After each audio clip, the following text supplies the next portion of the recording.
किराना साथियों नमस्कार। आज मंडी बाजार की चाल में कई अहम बदलाव देखने को मिल रहे हैं। कुछ जरूरी कमोडिटीज में ग्राहकी का अच्छा सपोर्ट है तो कहीं खरीदारी थोड़ी सीमित नजर आ रही है। ऐसे में आज के बाजार के भाव और आगे की संभावित दिशा दोनों पर एक नजर डालते हैं। शुरुआत करते हैं मोटे अनाज से। मोटा अनाज बाजार मोटे अनाज में आज ग्राहकी अच्छी रही है। जौ 2525 से 2550 रुपए क्विंटल, मक्की 2450 से 2650 रुपए, बाजरा 2300 से 2325 रुपए और पीली ज्वार 2800 से 2900 रुपए क्विंटल के स्तर पर पहुंच गई है। दाल मिलों की मांग और व्यापारियों की सीमित बिकवाली से बाजार को अच्छा सहारा मिला है। मांग इसी तरह बनी रही तो आगे भी मोटे अनाज में कारोबार मजबूत रहने की उम्मीद है। दाल बाजार में मिलों की खरीदारी का असर दिखाई दे रहा है।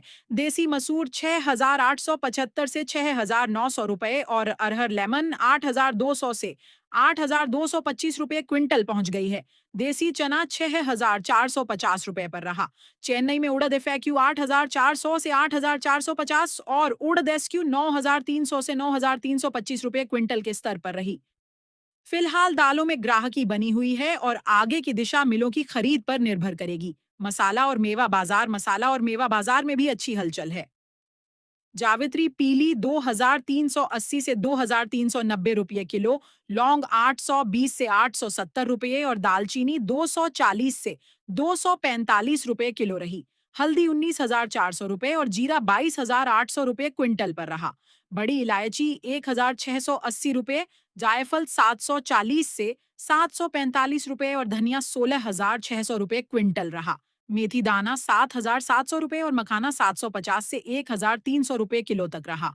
ग्राहकी बनी रहने पर मसालों में आगे भी बाजार सक्रिय रह सकता है।